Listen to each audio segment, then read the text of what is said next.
Kita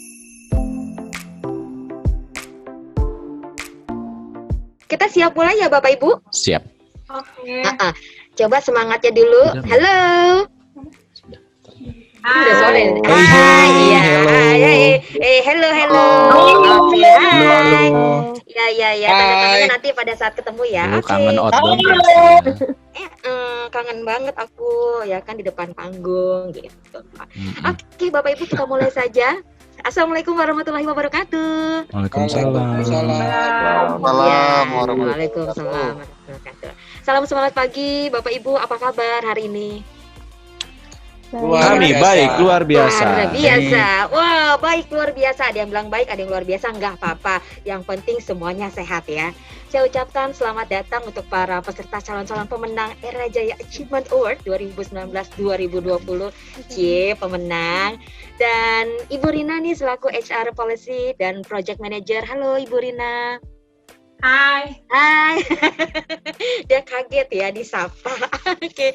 Dan ada Bu Intan juga nih selaku HR Project dan PMS Supervisor. Halo. Supervisor. Iya begitu ya. Supervisor. Oke. Bahasa Indonesia ya.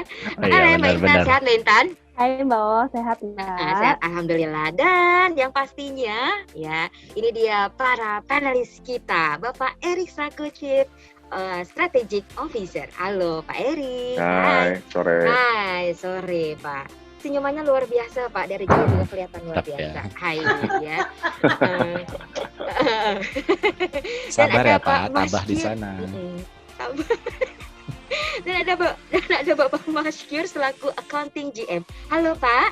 Halo. Luar biasa Pak saya Pak. Apalagi lihat Bapak Maskyur. Bapak juga luar biasa hari ini Pak. Alhamdulillah.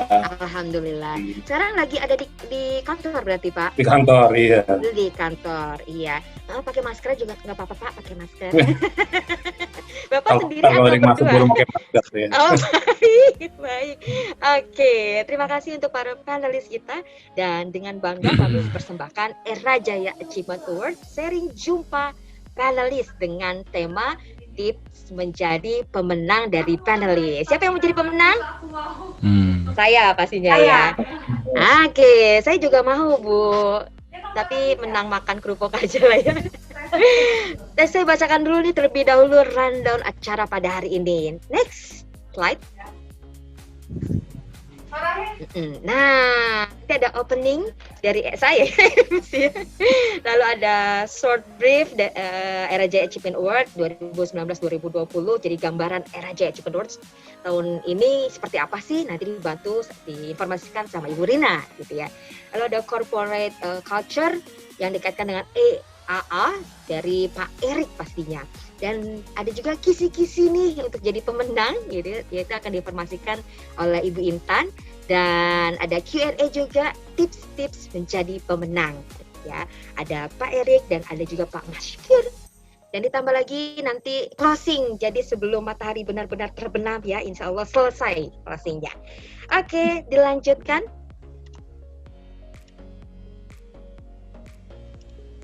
Next. Oh, itu aku ya. Lupa ya. Banget. Kamu kan yang host ya?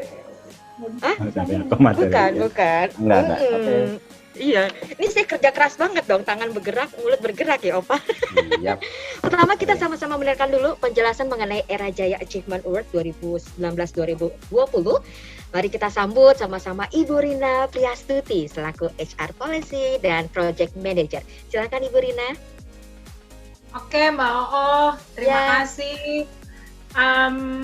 Semangat pagi teman-teman, Bapak Ibu semua.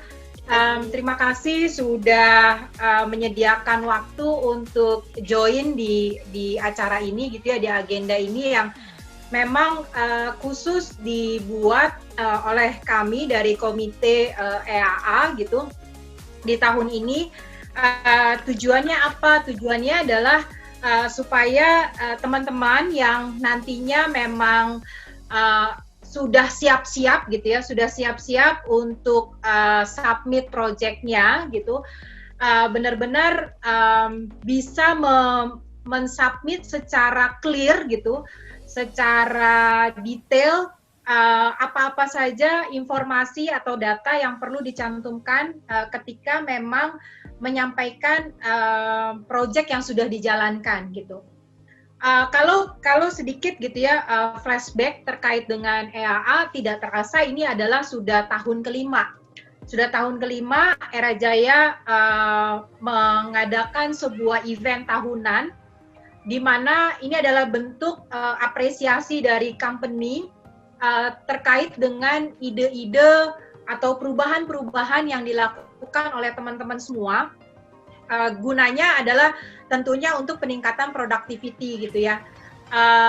Sehingga teman-teman punya wadah, punya tempat untuk menyalurkan setiap hal yang memang tujuannya adalah untuk membawa perubahan, membawa pengembangan buat organisasi di mana teman-teman bekerja gitu. Nah, selain bentuk apresiasi, juga sebenarnya EAA ini dibentuk atau memang dibangun. Spiritnya di awal adalah untuk menerapkan corporate culture. Dari awal ketika sekitar tahun 2015 gitu ya, EAA ini mulai di launching gitu, dilakukan. Spirit dasarnya adalah kita mau mengimplementasi corporate culture. Bahkan di tahun ini semakin diperkuat dengan adanya satu gerakan bersama, memang direction gitu ya, direction dari top to down gitu, dari manajemen kepada kita semua. Bahkan ini kayak benar-benar calling untuk semua division head ataupun department head gitu, untuk benar-benar bisa menjalankan, mengimplementasikan corporate culture kita. Karena kalau kita bicara menjalankan corporate culture, kalau memang tidak dari teman-teman sebagai leader, pastinya di bawah pun juga timnya akan lambat bergeraknya gitu. Karena ketika kita menjalankan corporate culture, tidak lain tidak bukan adalah untuk sebagai support kita mewujudkan apa yang menjadi visi atau goal dari Era Jaya itu sendiri gitu. Nah, gerakan bersama itu selain dari implementasi corporate culture juga ada beberapa hal yang sudah disampaikan melalui kebijakan atau direction dari manajemen gitu. Nah, next-nya.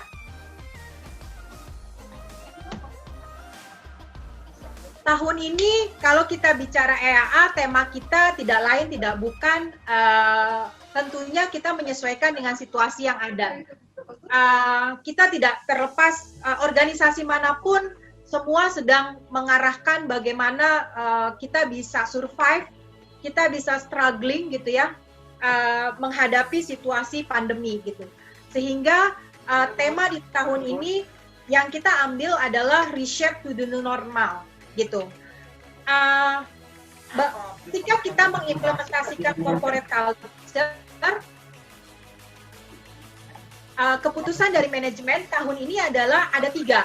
Kalau teman-teman tahu bahwa corporate culture kita kan I-Lead gitu ya, I-Lead, di mana dari I-Lead ini sebenarnya dibungkus oleh integrity gitu. Ketika kita menjalankan inovasi, ketika kita melaksanakan excellent customer service gitu, agility, kemudian leadership dan digital, semua didasari oleh dibungkus oleh integritas gitu. Nah, fokus di tahun ini implementasi kita ada di 3 corporate culture, yaitu agility, excellent customer service dan digital. Karena tentunya kita tidak bisa lepas dengan yang namanya bagaimana mengoptimalkan teknologi gitu ya. Tentunya tidak hanya di Era Jaya, kita bicara industri gitu.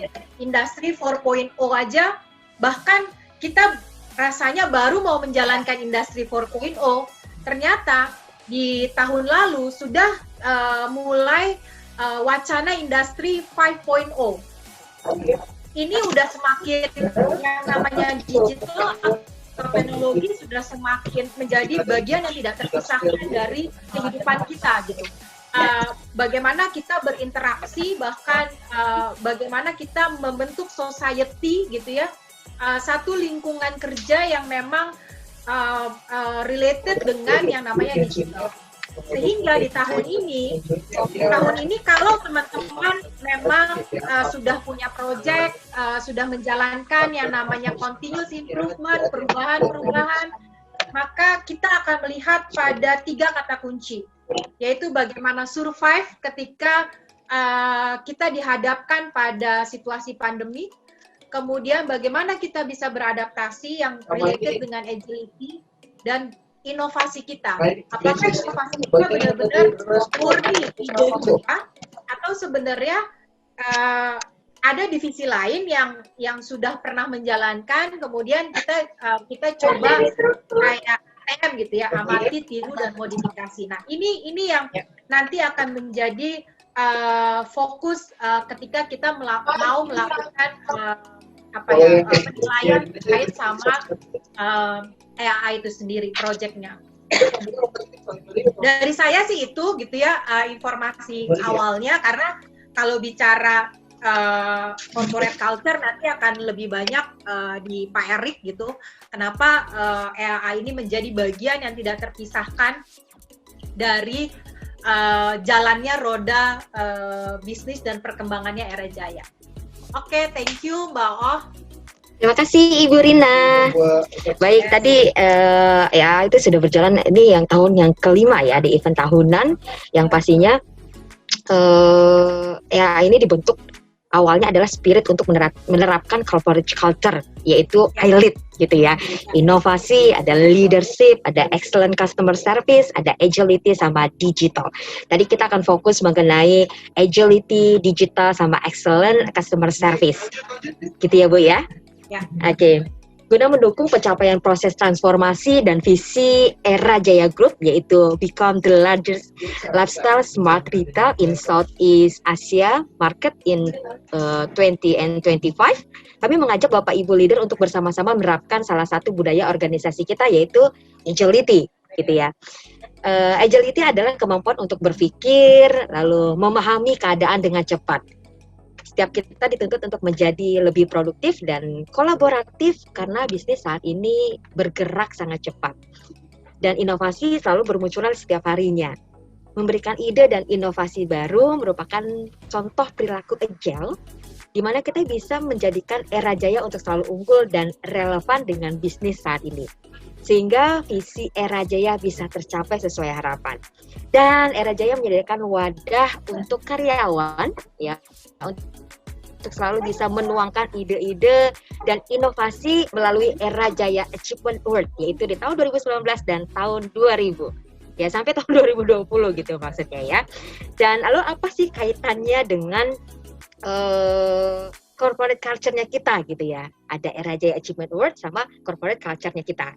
Kita akan mendengar penjelasan dari Pak Erik. Halo Pak Erik, sudah siap Pak? Siap dong. Siap, baik. Silakan Pak.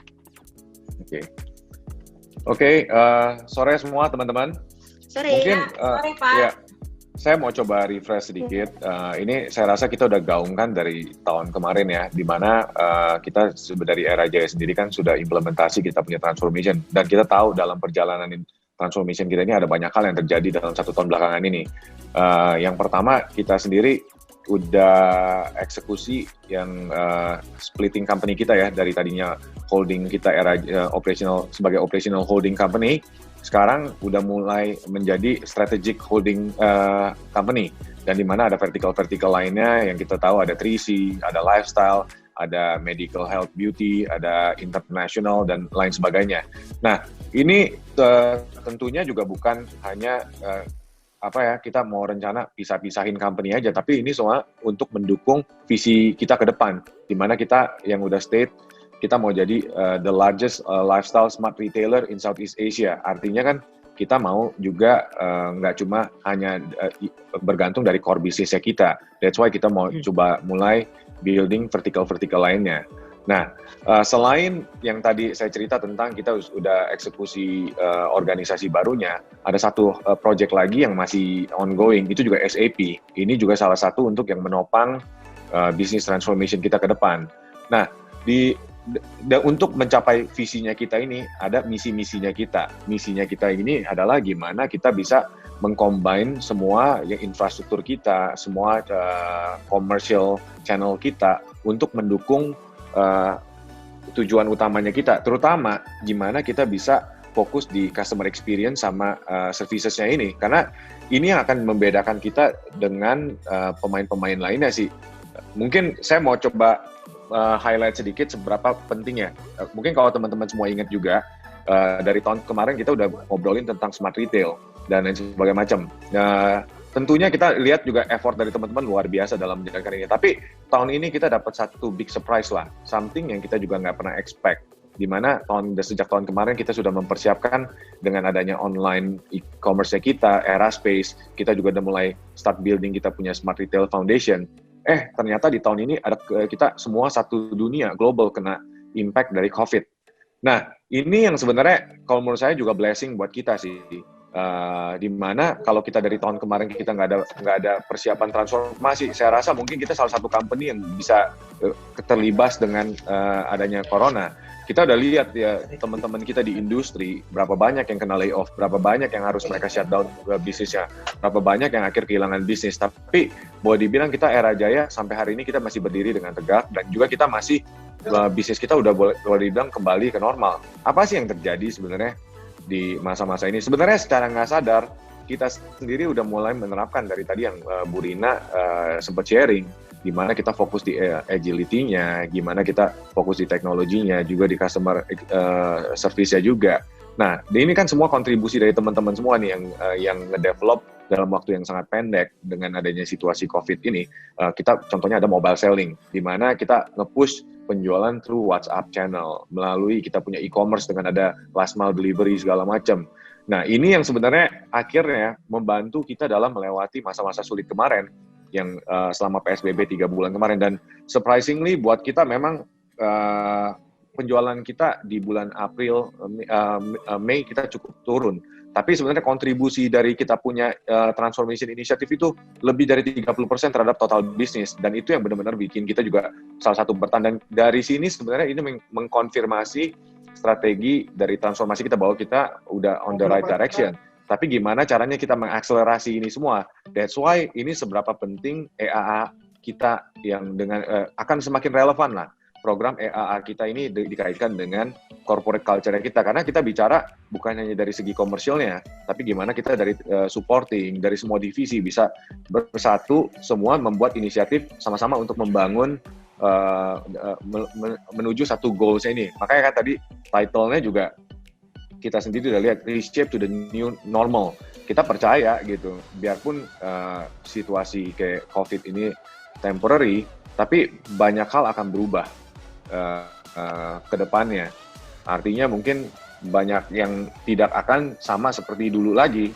Nah, untuk mensupport kita punya strategi transformasi dan kita udah tahu ada corporate culture yang kita coba implementasi. Ini adalah ILEAD yang kita udah sepakatin dari manajemen Era Jaya yang kita mau terapkan di dalam organisasi kita, di mana ILEAD ini sebenarnya akronim dari Innovation, Leadership, Excellent Customer Service, Agility, dan Digital atau Technology Savvy. Tapi semua dari ILEAD ini dilandasi oleh dari dua behavior yang kita harapkan ini bisa terrefleksi di dalam inisiatif-inisiatif kita ke depan.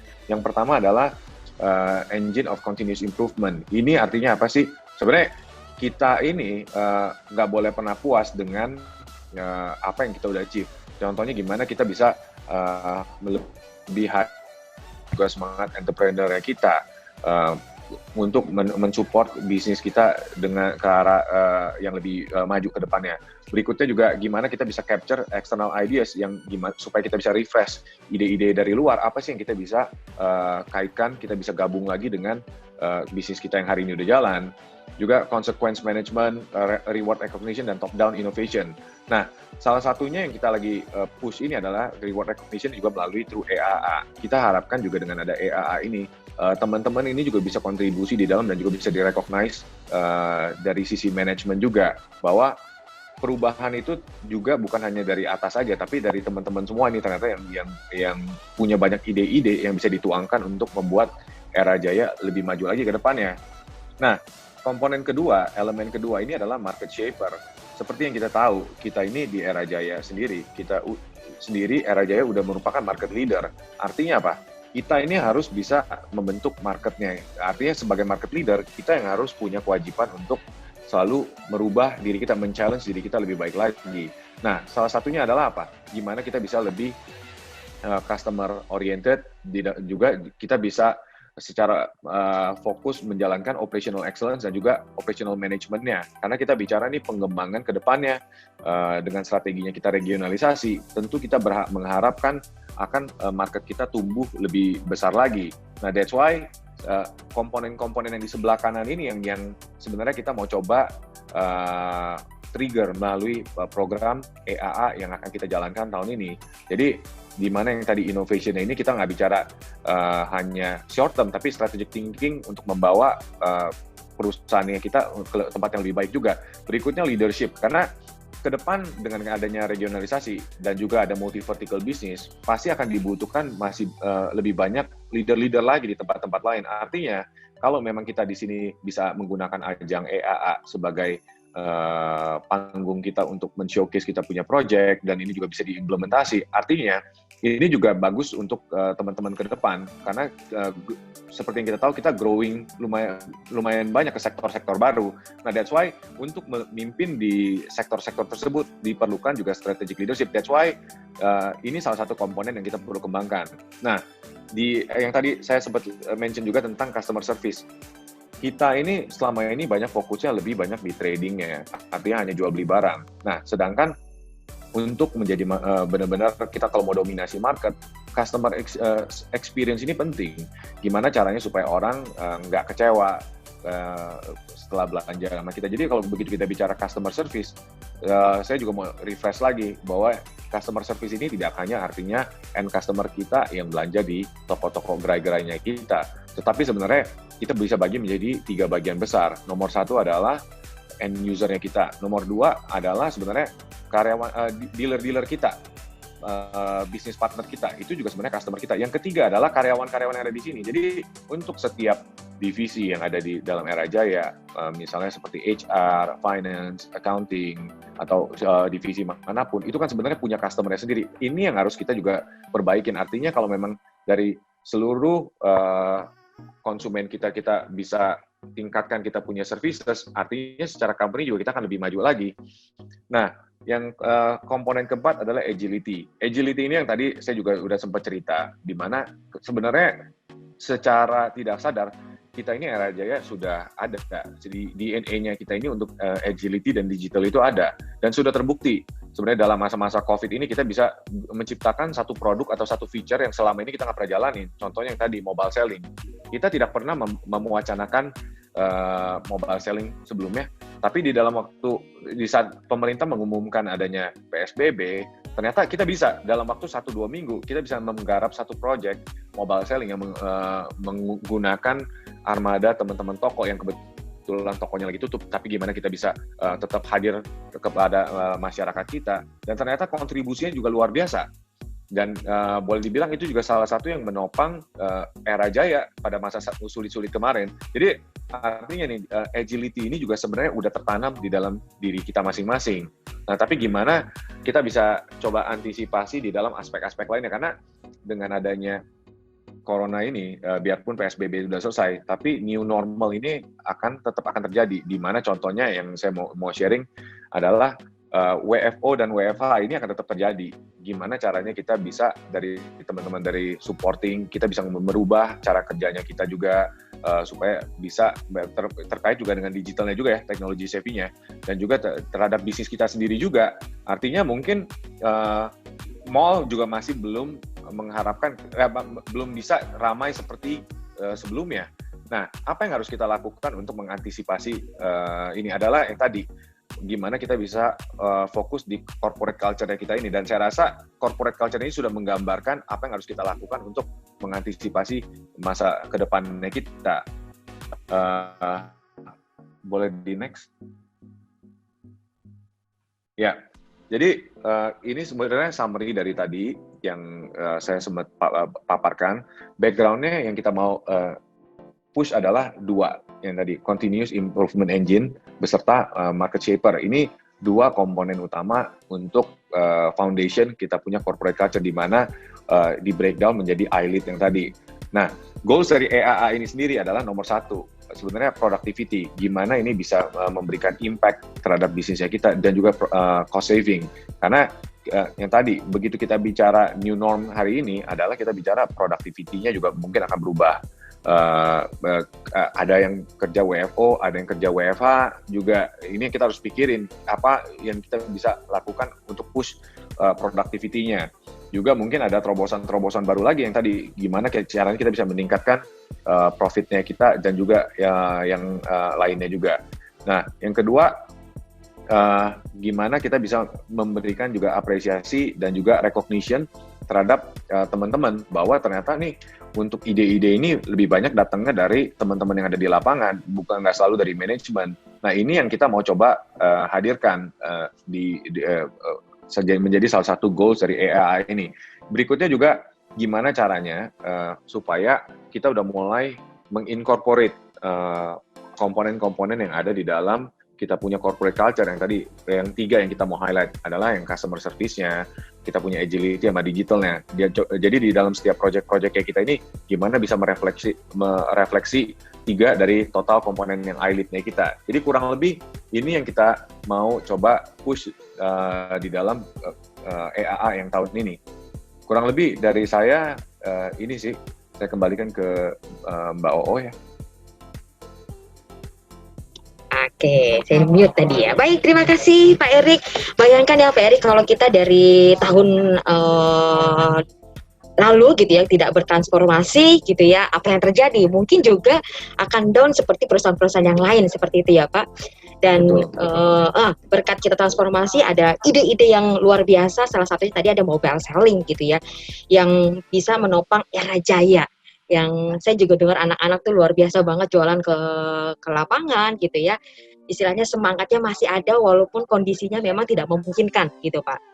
Dan bayangkan juga Pak, kalau kita punya perilaku ataupun sikap gitu ya ke arah I-Lead gitu loh. Jadi apapun yang terjadi ke depannya kita udah siap. Oke, yes, terima kasih Pak Erik. Dan selanjutnya, wah ini udah ada langsung kisi-kisi ya. Jadi gimana sih mau jadi pemenang gitu ya. Ini ada kisi-kisi Era Jaya Achievement Award. Jadi nanti ada dikasih tahu nih ya penilaiannya apa aja sih, sehingga Bapak Ibu bisa siap ya menghadapi hal-hal yang mungkin harus ditampilkan nanti di presentasinya gitu ya. Silakan untuk Ibu Intan. Hai Mbak Oo. Hai, yuk. Ya, halo. Ya, boleh di next slide. Gambaran sebenarnya kalau kisi-kisi bukan kalau kita pas sekolah kisi-kisi itu kayak bocoran ya. Padahal itu ada informasi general. Aku pikir ada bocoran loh, misalnya isinya A, B gitu kan. Harus baik. Nah, gambaran singkatnya aja, sebenarnya kalau EAA itu kan nanti kita akan ada dua kategori nih. Yang pertama itu adalah terkait dengan project, kemudian yang kedua itu adalah tentang crazy idea. Nah, apa sih kalau yang di kategori project itu adalah sebuah project yang sudah dilakukan atau akan dilakukan dalam proses development, baik di divisi, departemen, atau dimanapun. Jadi, untuk yang di project ini itu bisa yang sudah pernah dijalankan, sedang dijalankan atau next-nya atau secara planningnya itu akan dijalankan dalam waktu dekat. Nah, kalau untuk terkait project ini biasanya akan mencantumkan timeline-nya. Kita membutuhkan untuk timeline. Kira-kira project ini itu sudah dijalankan, kalau misalnya sudah dijalankan, efeknya akan impact-nya akan seberapa, kemudian jika sedang masih proses, rencana yang dijalankan ketika masa-masa project ini tuh bagaimana. Nah, itu sih. Kemudian yang di project inilah nanti akan dibantu akan ada verifikasi dari tim accounting, mungkin Pak Maspur dan timnya, nanti akan membantu untuk menilai seberapa besar impact yang diberikan dari sebuah project yang diajukan dari teman-teman gitu. Dan di project sendiri itu akan ada 4 kategori, yaitu ada platinum, gold, silver, sama bronze. Nah, ini nanti akan disesuaikan dengan besarnya impact gitu. Kemudian kalau yang di kategori kedua itu adalah crazy idea. Kalau crazy idea itu kita secara individu itu bisa menyalurkan gitu, ide-ide apa sih yang bisa membuat Era Jaya itu berkembang. Idenya ini bebas. Kalau misalkan tadi di project itu ada timeline pengerjaannya, maksudnya timeline projectnya akan dilaksanakan kapan. Kalau crazy idea ini kita submit ide aja nih. Ide apa sih yang belum ada, misalkan Era Jaya pengen ada ini nih,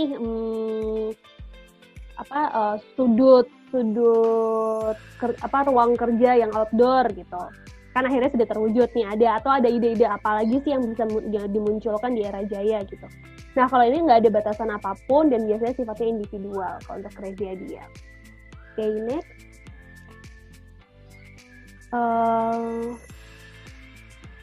Nah, kalau misalkan terkait dengan skala penilaian, apa sih yang akan dinilai dalam sebuah project maupun crazy idea? Untuk project dan crazy idea itu memiliki penilaian yang berbeda. Kalau ini kita terkait project, ada 2 bagian penting, yaitu project management dan project content. Project management itu terkait dengan bagaimana kita melakukan analisa terhadap project yang akan kita lakukan. Kenapa sih project itu dilakukan, problemnya apa, kemudian rencananya akan seperti apa gitu untuk project itu dilakukan, hasilnya akan seperti apa, monitoringnya akan dilakukan seperti apa untuk kita bisa mengukur impact-nya. Nah, itu akan dijelaskan di sini di bagian strategic and analytic.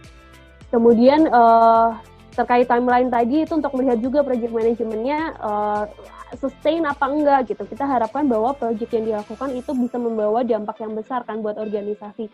Jadi jangan cuma sekali jalan, tapi keberlanjutannya seperti apa, pengembangan development-nya akan seperti apa. Nah, itu menjadi bagian juga termasuk new dan originalitas ide gitu. Seberapa barukah ide yang diusulkan itu, apakah ini hanya pembaharuan dari yang project sudah dilakukan, atau sebenarnya project ini memang benar-benar belum pernah dilakukan di Era Jaya, dan itu akan bisa memberikan dampak atau efisiensi kerja yang bagus gitu di masing-masing departemen atau divisi. Nah, itu bisa kita lihat di sini, nanti ada penilaiannya. Kemudian terkait project content itu berdasarkan pada kesesuaian dengan tema, kemudian kita kan mengacu ya pada digital transformation, kemudian bagaimana bahwa project itu apakah hanya cuma di satu divisi atau itu ada cross division gitu. Semakin banyak divisi yang terlibat, berarti kan diharapkan impact-nya akan semakin besar. Berarti dia memiliki penilaian yang lebih besar juga gitu. Kesesuaian tema itu adalah yang dijelaskan di depan, itu adalah reshape for the new normal, bagaimana untuk kita bisa mendukung di lingkungan sekarang ya, di situasi yang sekarang ini. Kemudian tadi dari 1-7 kita tadi diungkapkan ya scope of impact-nya gitu. Impact-nya akan seberapa besar gitu. Kita bisa lihat bahwa itu satu divisi atau satu departemen, kemudian impact-nya juga bisa dilihat misalkan untuk teman-teman untuk menaikkan sales gitu, seberapa besar salesnya itu meningkat dari proyek yang kita lakukan, atau dia bisa mengurangi biaya OPEX ya, itu nanti akan dinilainya dari situ.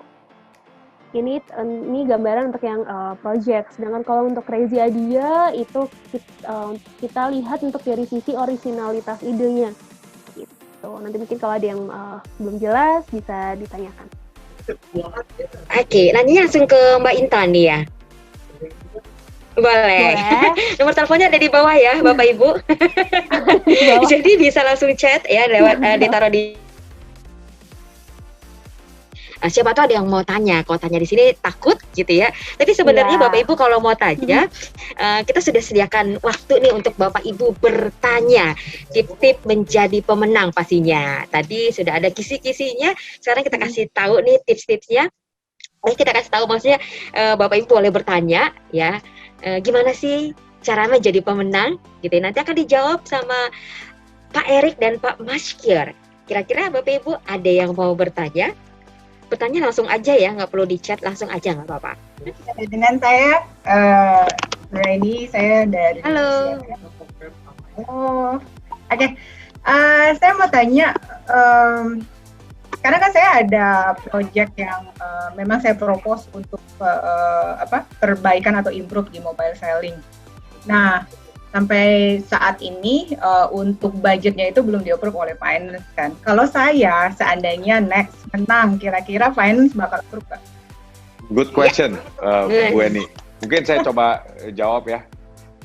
Oke, nomor satu, kalau menurut saya sih, sebenarnya kan kalau menurut saya ini project ini balik ke yang tadi sebenarnya Bu Rina sama Bu Intan sempat paparin nomor satu objektifnya dulu dari project tersebut. Apakah ini inline dengan transformation, apa enggak, dengan secara grup.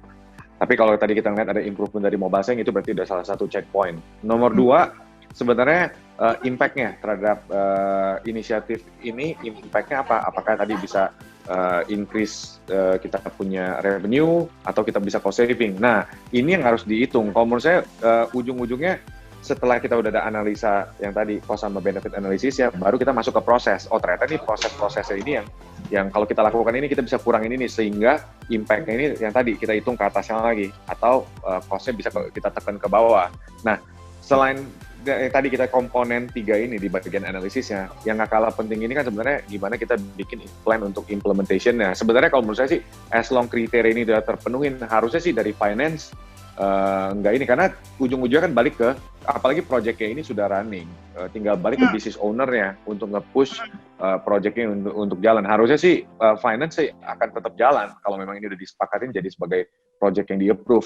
Karena sifatnya, terutama yang kayak mobile selling ini kan udah berjalan, bukan ide. Tapi kalau improvement-nya bisa dimasukin untuk meningkatkan, harusnya sih pasti disupport sih, Bu Eni. Ya soalnya project-nya ini terkait dengan robot ya, chatbot. Jadi itu nanti kalau impact-nya itu udah pasti saya udah punya impact-nya. Cuma karena ini unbudgeted gitu kan, dan hampir di akhir tahun, semoga aja kalau misalkan saya menang ini bisa dilihat nih sama finance. Oke lah, ini impact-nya ada gitu kan, dan memang sudah ditunggu juga oleh tim operasional. Kebetulan kan chatbot itu memang ada di under saya dan saya mau kembangkan di situ. Ya mudah-mudahan sih dilihat ya, sama dipertimbangkan lagi untuk budgetnya. Iya. Nah mumpung nih di sini ada Pak Maskur juga, sebenarnya nanti boleh dibawa inisiatifnya ke Pak Maskur untuk divalidasi sebenarnya impact-nya, karena nanti kan akan dibantu di-verify-nya sebenarnya bukan oleh finance, oleh dari accounting secara bisnisnya. Nah nanti ada Pak Maskur, mungkin bisa bantu Pak Maskur? Iya Pak Erik. Jadi nanti kita akan bantu untuk memverifikasi tadi benefitnya, apakah increase revenue atau efisiensi di OPEX. Dan kalau memang sudah project, Bu Eni, walaupun itu unbudgeted, kalau sudah approve BOD, itu pasti akan dirilis nanti sama bagian budget, nggak usah khawatir. Tapi asal sudah approve ya sama BOD ya, gitu. Oh sudah Pak, sudah present Pak. Kalau sudah approve pasti akan keluar. Kalau sudah approve mah budgetnya nih ada Pak. halangan, iya, apa-apa gitu. Ya. Yang penting sudah diketahui tadi inline sama corporate corporate ke tujuan company kita, kemudian inline sama improvement sama inovasinya, agility-nya, dan manfaatnya juga memang benar terasa. Itu saya pikir kalau sudah di-approve oleh BOD, itu akan nggak masalah walaupun itu unbudgeted. Oke Pak, siap. Yang penting terukurnya dengan jelas biaya maupun revenue-nya, itu aja sih. Oke Pak, nanti disiapkan. Semoga menang Bu Eni. Kayaknya udah siap ya Bu Eni. Budgetnya nih, ikutan EAA. Ya, semangat ya Bu Eni ya, saya dukung dari belakang. Oke, makasih. Saya makin deh. Ya, thank you buat Ibu Eni. Ada yang lain ingin bertanya?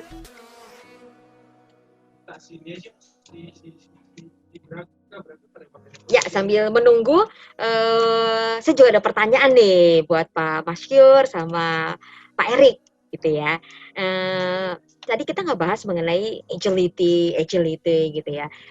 Kalau menurut Pak Maskur dan Pak Erik, ya, sebenarnya arti dari agility itu apa sih? Dan saya nih sebagai karyawan gitu ya, ada nggak sih tips-tipsnya gitu ya untuk bisa selalu agility gitu loh Pak? Oke, mungkin saya coba jawab dulu. Sebenarnya kalau agility ini kan boleh dibilang seberapa gesitnya kita. Berarti mungkin kalau mau kita translasi gesit ini adalah seberapa kemampuan kita, seberapa cepat kemampuan kita untuk berubah terhadap situasi yang lagi kita hadapin. Nah, yang tadi, gimana sih mungkin supaya kita agile, bisa jadi agile, ya otomatis kita mesti mindset-nya dirubah sih. Kadang-kadang kan, kalau yang saya ngeliat ya, ini ada bagus dan ada buruknya juga. Kadang-kadang kita selalu berpatok dengan SOP. SOP itu bagus. Tapi artinya kalau kita hanya berpikir melalui SOP, agility itu tidak akan tercapai, karena agility ini artinya seberapa yang tadi kita bisa sanggup terhadap melihat terhadap perubahan, yang menanggapi terhadap perubahan. Tentunya dengan secara positif ya, bukan berarti SOP nggak penting, tapi artinya kita tetap biarpun ada SOP, kita harus bisa melakukan memberikan ide-ide baru atau inisiatif baru yang tadi harus ada impact, juga bisa cost saving. Tentunya yang tadi SOP itu hanya sebagai salah satu, nggak tergantung ide-idenya kita. Nah, kalau menurut saya nih, kadang-kadang kita terlalu udah takutnya dengan SOP-nya begini. Tapi ayo, ini yang dengan ajang ada EAA ini yang kita harapkan sebenarnya kita coba berpikir lebih kritis. Karena kan SOP ini, kalau menurut saya harus diuji dan direvisi dari waktu ke waktu. Karena waktunya, zamannya juga berubah. Dan mungkin 3 tahun lalu SOP tersebut relevan, tapi dengan adanya perubahan waktu, perubahan zaman, perubahan terhadap kondisi pasar, ini juga kan harus di-review ulang. Nah, itu sih kalau dari saya sih, Bu Oo. Oke, jadi jangan takut ya Pak, kalau misalkan memang ada ide, silahkan sampaikan, benar nggak Pak? Kadang kita berpikir selalu mikirnya, aduh, ada ide ini nih, tapi nanti begini, sama divisi lain begini, sama ini begitu, jadi nggak jadi-jadi ya Pak ya? Betul. Jadi sampaikan selama ada impact gitu. Oke, thank you Pak Erik. Dan Pak Maskur, mungkin ada tambahan Pak? Ya, sama seperti Pak Erik, cuman saya mungkin sedikit menambahi masalah cara berpikirnya, melihatnya adalah dari sebuah company, jangan hanya satu divisi saja. Karena kebiasaan kita selalu hanya melihat dari divisi kita aja. Nah, itu sebenarnya gunanya divisi lain itu adalah untuk berdiskusi. Ya, jadi kan ada terobosan-terobosan baru, agility-nya tadi, misalnya improvement-nya mau seperti apa. Kemudian kita merasa terbatas oleh, ada aturan yang saya belum paham nih. Nah, kan tadi ada SOP, ada nanti di luar kan ada juga aturan pemerintah dan sebagainya. Nah, itu ada fungsi departemen lain yang mungkin bisa bantu. Nah, itu jangan sungkan untuk berdiskusi dengan mereka. Misalnya yang paling sering mentoknya adalah masalah aturan dengan bursa atau dengan pajak lah yang paling umum ya. Itu yang paling kebanyakan orang dari operation kurang paham. Nah, itu jangan sungkan untuk berdiskusi. Nggak apa-apa, nggak ada cas kok. Tapi kan kita tahu semua itu adalah untuk kepentingan company. Kalau dapat ada terobosan-terobosan baru dari kita semua kan jauh lebih baik gitu ya. Jadi jangan sampai nanti terobosannya hajar dulu, bersihin belakangan. Jangan. Tapi justru kalau bisa disiapkan dari awal ke semuanya. Jadi melihatnya lebih luas lagi. Itu aja sih yang mungkin tambahan dari saya. Oke. Jangan lupa untuk selalu berdiskusi dengan divisi lain, pastinya jadinya apapun yang kita ingin jalankan jadi lebih lancar ya Pak ya. Karena kadang saya pun merasa takut untuk tanya gitu ya. Nanti salah nggak ya? Gimana ya seharusnya gitu ya Pak ya. Oke, jadi penting Bapak Ibu untuk berdiskusi dengan divisi-divisi lainnya. Terima kasih Pak Maskur. Mau bertanya dong, Mbak Oo? Ya silakan. Dengan siapa ini? Sidik, Mbak, di Bandung. Sidik. Oh baik, silakan Mas Sidik dari Bandung. Ya, terkait dengan proyek EA ini, kebetulan kita di Jawa Barat lah katakan ya, kita juga akan submit proyek untuk EAA. Namun kemarin tuh sempat ada kendala, proyek kita itu kita udah buat ya. Nah, cuman ternyata setelah berjalan proyeknya, ini bersinggungan dengan divisi lain di pusat ya, sehingga ada SOP ya, seperti tadi yang Pak Erik sampaikan. Ini harus ada SOP ini begini. Nah, akhirnya proyek kita tuh berubah dari namanya berubah dan akhirnya jadi ngikutin SOP yang ada. Nah, pertanyaannya apakah ketika kita submit proyek ini yang kita submit adalah ide originalnya atau yang setelah ada revisi dari divisi yang tadi bersinggungan begitu? Oke. Nah, Pak Sidik, thank you untuk pertanyaannya. Nah, ini juga kadang-kadang satu yang suka kita miss out, lupa. Di project-project ini, saya mungkin kalau boleh saya suggest, selalu cari project sponsornya dulu. Project sponsornya itu harus cari, mungkin, kalau misalnya dari Pak Sidik, berarti kan ada di Jawa Barat ada Pak Yono ya? Iya, betul. Ya, betul. Nah, dari Pak Yono, mesti diangkat lagi sampai ke Pak Andre. Jadi cari dari bisnis sponsornya sampai yang di bagian yang kepala yang untuk nge-heading divisionnya. Nah, ini coba didiskusikan dengan masing-masing division head-nya. Jadi maksud saya ini supaya kita ngelihatnya lebih holistik dan juga ada power lebih kuat untuk timnya Pak Sidik, Pak, untuk mendorong. Karena kan kalau menurut saya gini, kalau saya sih ngelihatnya dari kacamata bisnisnya sih Pak, proses harus mengikuti bisnis sama direction ya Pak. Artinya bukannya SOP yang udah ada, malah kita yang dibawa balik untuk ngikutin SOP, betul nggak Pak? Tapi kalau memang kita udah ngelihat ada impact-nya yang kita bisa ukur jauh lebih besar, dan ini bisa disepakati bahwa ini akan jadi direction kita, SOP-nya yang harus kita rubah. Nah, cuma memang saya ngerti, kadang-kadang kita juga menemui kendala-kendala seperti itu sih Pak Sidik. Nah, kalau saya boleh suggest, ini harus dicari bisnis sponsornya sih Pak, project sponsornya, supaya nanti, karena pasti yang kayak tadi Pak Maskur kan juga udah sempat sharing bahwa kita akan diskusi dengan antar divisi yang lain-lainnya juga kan. Nah, memang kadang-kadang ya banyak mungkin yang masih juga takut juga. Ya kalau bisa sih ikutin SOP yang udah ada aja. Nah, perubahan itu tidak akan terjadi kalau misalnya kita tetap mau mengakomodir proses-proses yang sama gitu. Nah, kalau menurut saya sih ide-idenya Pak Sidik kalau memang udah ada Pak, coba aja di-push balik lagi Pak. Tapi kita cari project sponsornya Pak, bahwa nanti di saat dimajukan ke EAA akan lebih strong lagi Pak di saat ini sudah di-verify oleh project sponsor dan accounting. Jadi ada dua bagian yang sudah membantu validasi project tersebut. Artinya ini udah stempelnya udah kuat sekali gitu loh.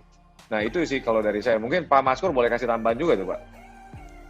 Ya, sekali lagi sih awalnya dari sponsornya dulu Pak, benar Pak Erik. Kemudian nanti kita memang jika diperlukan kita bisa berdiskusi dengan bagian legal ataupun dengan internal audit untuk melihat apakah ada benturannya seperti apa. Tentu kita akan cari solusinya. Kita akan bantu untuk mencari solusinya. Jadi jangan khawatir masalah benturan selama bukan fraud ya, dan merupakan terobosannya memang setelah divalidasi bisa memberikan sesuatu impact yang lebih bagus. Kenapa enggak? Jangan khawatir dengan ide yang dimiliki, nggak usah khawatir. Yang penting nanti kita lihat memang tidak berbenturan dengan aturan pemerintah, dengan divisi lain, atau memang kalau berbenturan apa yang bisa disempurnakan, kan lebih enak. Jadi nggak usah khawatir dengan idenya, munculin dulu, tapi jangan lupa untuk selalu diperbaiki, kayak gitu aja sih. Itu aja sih maksud saya, nggak usah khawatir dengan idenya, diberanikan, tapi juga jangan asal-asalan juga ya, gitu. Iya.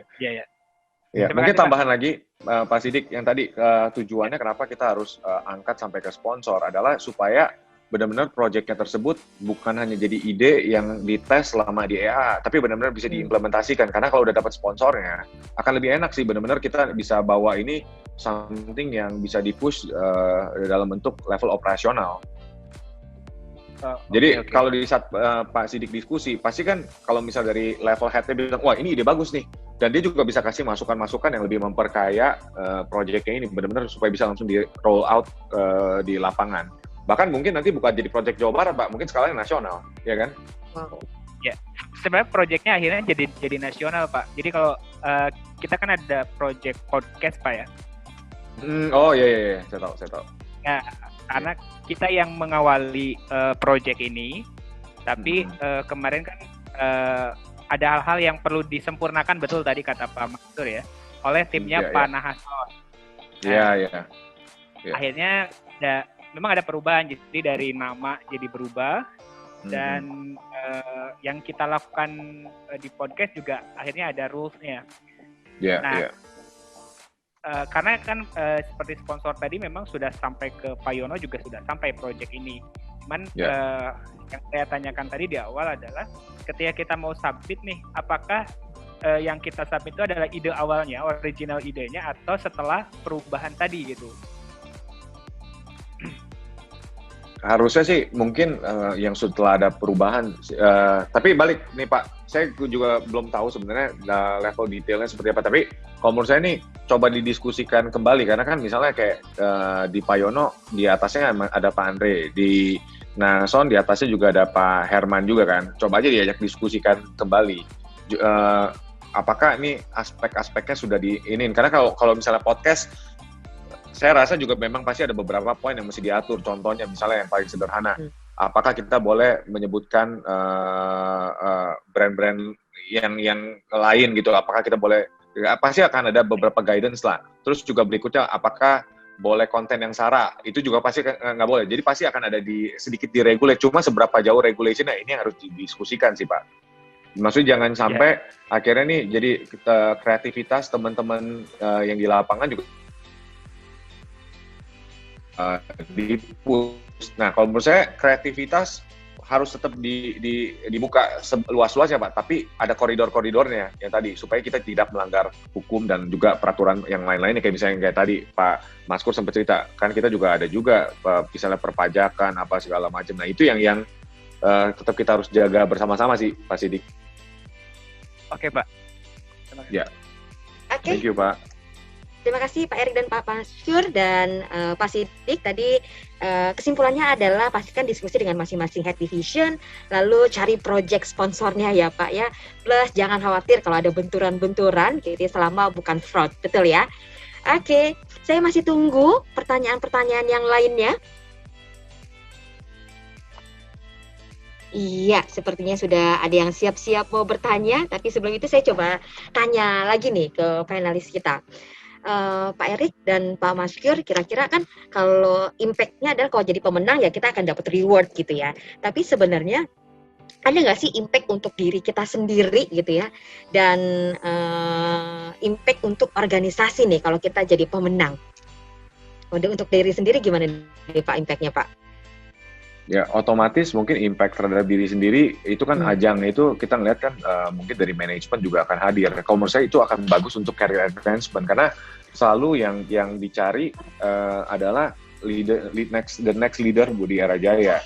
Tapi balik yang diharapkan adalah yang tadi itu komponen dari I-Lead yang tadi itu bisa terrefleksi di dalam project-projectnya. Nah kalau saya rasa siapapun yang bisa, nggak usah jadi pemenang deh Bu, belum jadi pemenang, asal bisa menampilkan komponen-komponen itu di dalam presentasi, yang saya rasa itu juga udah menjadi panggung yang baik ya terhadap manajemen. Karena yang tadi saya bilang kan dari manajemen selalu mencari sosok figur-figur the next leader, tapi yang tadi yang memiliki karakteristik I-Lead-nya itu.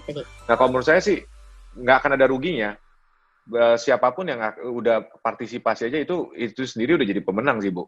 Dia asal berpartisipasi aja, tapi dengan catatan yang tadi ya bisa merefleksikan corporate culture yang ingin dibangun di organisasi kita sendiri. Yang berikutnya kalau secara organisasi ya udah pasti kan organisasinya juga melihat ada figur yang positif, pasti saya percaya satu yang positif akan efeknya ke yang lain juga gitu loh. Itu juga bisa memberi harapan buat yang lain. Oh ternyata nih divisi saya bisa, kenapa saya nggak bisa keluarin ide-ide yang lain? Saya rasa sih pasti akan lebih positif ke depannya sih. Wow, saya jadi semangat banget mau mengeluarkan ide-ide yang pastinya akan mengedepankan mensejahterakan ataupun mengedepankan perusahaan kita Era Jaya. Kalau dari Pak Masyur, kira-kira ada penambahan Pak? Kira-kira ada nggak sih impact yang kita dapat gitu ya kalau kita ikut Era Jaya Achievement Award? Yang paling terasa pola pikir diri kita sendiri itu udah pasti berubah. Ketika kita berani maju untuk ikut lomba, kita sudah membuka suatu wawasan tersendiri dari karakter diri kita sendiri. Yang paling kecil adalah perubahan dari diri kita sendiri. Kita lebih berani dan lebih bekerja jauh lebih terstruktur. Kemudian juga kita melihat, oh, ide saya yang saya pikir selama ini cemerlang ternyata masih banyak kelemahan. Kita juga membuka wawasan, oh ternyata kita memerlukan masukan dari yang lain, walaupun kita ada ide-ide yang bagus. Jadi ini makin membuka diri dan membuat diri kita sendiri berkembang ya. Itu baru dari diri sendiri. Untuk yang organisasi maupun kedepannya, tadi seperti Pak Erik bilang, sudah pasti positifnya lebih banyak. Dan menang nggak menang itu sudah dapat sisi positifnya. Apalagi kalau menang ya Pak Erik ya, tentu lebih baik. Betul lagi. dong. Iya. Ya itu saya. Jadi nggak usah khawatir ketika ikut lomba Anda sudah dapat 1 poin kemenangan buat diri Anda sendiri. Yes. Jadi jangan pikirkan menang atau kalah, tapi yang penting bagaimana kita bisa merubah atau pola pikir kita berubah, gitu ya Pak ya. Dan satu lagi, ketika nggak menang, nggak usah khawatir, terus coba berikan inovasi yang terbaru, terus coba kasih inovasi yang terbaru, cari lagi, nggak usah khawatir. Suatu saat mungkin nanti akan ketemu, oh ternyata ide saya menangnya pas yang sebelah sini, kayak gitu. Jadi continuous learning sama continuous improvement seperti itu.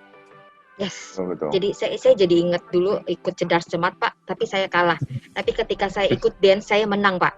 Gitu ya. Jadi kita bisa melihat sisi positif dari kita sendiri, benar nggak? Oh ya mungkin saya kurang oke di sini, tapi saya bisa oke di sini gitu ya. Wah luar biasa sekali. Thank you Pak Masyur dan Pak Erik. Saya nanya dulu nggak apa-apa ya? Oke. Oke Pak, Pak Erik dan Pak Masyur. Ada nggak sih tantangan ini menjadi panelis Era Jaya Achievement Award 2019-2020? Tantangannya apa aja nih? Karena kondisi perusahaan berbeda gitu ya, banyak perubahannya gitu. Banyak perubahan saat ini gitu kan. Tantangannya, kalau tantangan mungkin saya lihat how soon kita bisa implementasi sih. Yang kalau saya rasa ide-idenya kan baik-baik semua, tapi kita tahu nih di tahun-tahun ini nih transformasi nih inisiatifnya juga sangat banyak sekali sih, dengan ada perubahan di regionalisasi, ada multi industri, itu sih tantangan terbesar sih. Dan juga yang tadi kita harus memang serba dibilang ayam dan telur lah ya, kita juga pengen cepat perubahannya, tapi at the same time marketnya juga berubah lebih cepat lagi gitu loh. Jadi memang ya kita tetap harus lakukan sih. Oke. Harus dilakukan ya. Kalau Pak Masyur bagaimana Pak? Gimana Pak persiapannya nih Pak? Ya sedikit lebih sulit karena kan perubahan-perubahan ini kan kita terbiasa bertemu, bertatap muka, kemudian juga kalau kita bertanya jauh lebih detail kalau ketemu langsung ya. Kalau online ini mungkin tidak terlalu dalam dan sebagainya itu. Jadi itu kendala-kendala yang jadi kita harus belajar sendiri lebih detail lagi nih untuk materi-materinya. Nah itu yang agak-agak repot. Yang biasanya kalau kita bisa gali dari para peserta dan sebagainya, ketika kita tatap muka dan sebagainya itu lebih mudah buat kita. Dan mau nggak mau harus kita jalani. Ya kita oke gitu untuk perubahan ini. Jadi yang berubah nggak hanya peserta, panelis pun harus menghadapi perubahan ini juga. Oke, jadi mau nggak mau harus jalan ya Pak, terus belajar, terus beradaptasi, jauh pastinya. Pak, tambahannya pertanyaan buat Pak Masyur. Pak, faktor-faktor yang dipertimbangkan nih Pak dalam pengukuran impact dari accounting sendiri, itu apa saja Pak? Oke, kalau dari kami, jadi pertama pastikan itu dari peserta itu tahu pasti komponen apa yang akan jadi ukurannya mereka. Jadi kan kalau ukuran ada yang kualitatif, ada yang kuantitatif. Kita harus melihat ini kuantitatifnya ya. Karena kalau kualitatif kita mungkin bukan yang ini, yang di crazy idea lah, itu mungkin itu lebih cocok ya.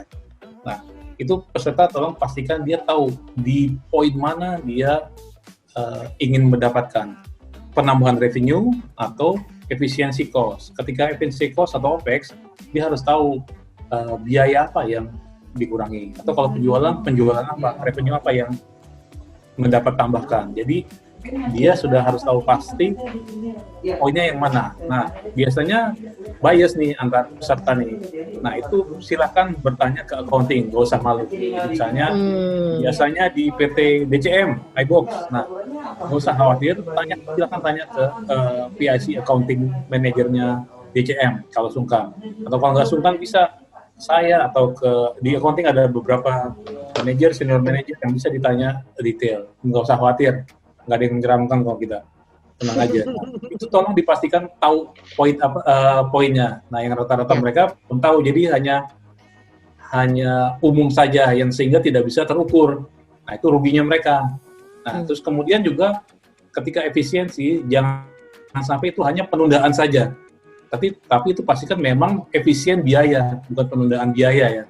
Nah, itu yang dia perlu lihat. Dia merasa ketika saya kerjain proyek ini setahun efisien, tapi ternyata itu hanya penundaan aja. Di tahun berikutnya ternyata double kayak gitu. Itu yang diperhatikan sama mereka. Sama kedua juga pastikan bahwa itu tidak melanggar peraturan. Baik itu nanti ada peraturan dari Menkominfo, perdagangan, atau pajak tadi, atau aturan akuntansinya seperti itu. Nah, itu yang silakan ditanyakan ke accounting supaya nggak bingung kayak gitu. Itu yang 3 poin yang terpenting dari kami sih. Oke ya, intinya tidak melanggar peraturan tadi ya. Oke Pak.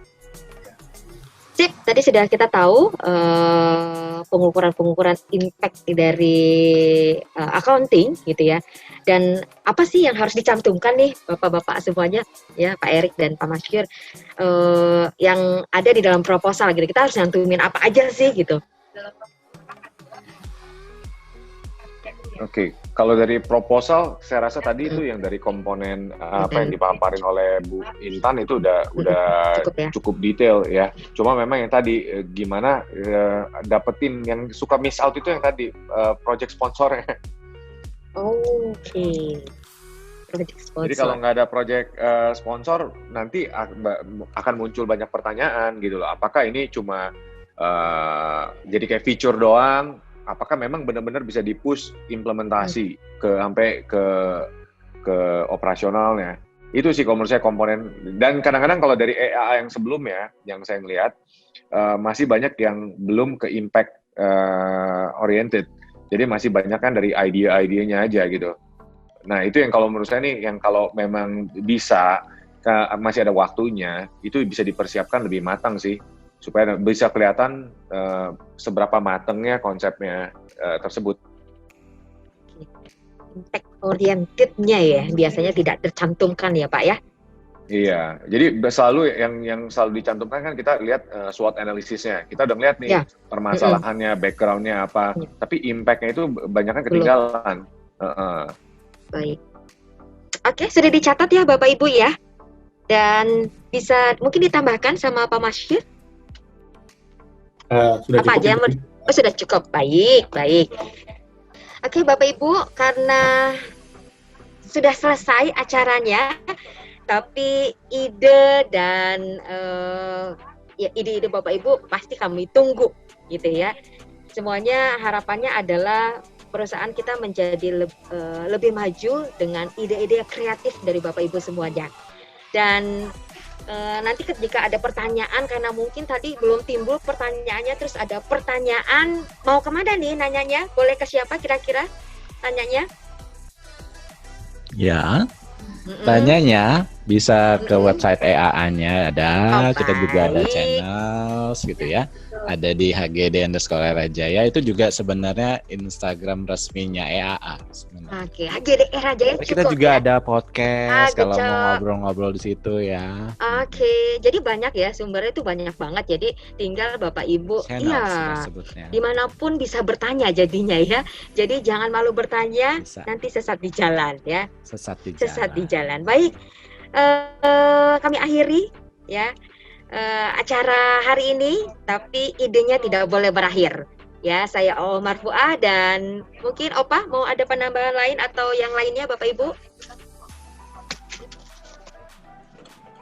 Ya, memang acara kita sampai jam 17.45. Oke. Berarti kita sudah masuk di penghujung. Dan Pak Erik, terima kasih banyak sudah memberikan insight buat para calon-calon pemenang EAA nih. Pak Maskur juga, thank you Yes. so much. Terima Mungkin di kasih, sela-sela Bapak. kesibukannya Sama-sama. sudah bisa menyempatkan untuk mengedukasi kita untuk bisa membuat Era Jaya lebih baik lagi dengan ide dan inovasinya.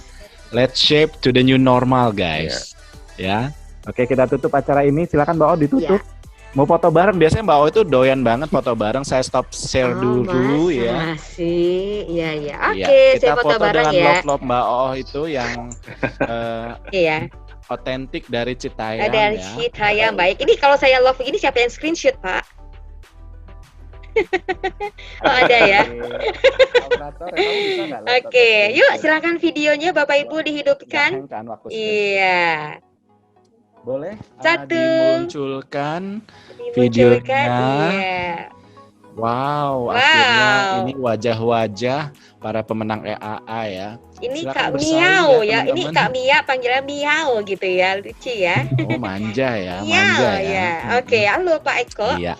Love-nya mana Pak? Oke, good job. Ya, silakan dibantu Yuk, untuk boleh screenshot. dimulai. Silakan yang 1, 2, 3 saya belum screenshot. boleh.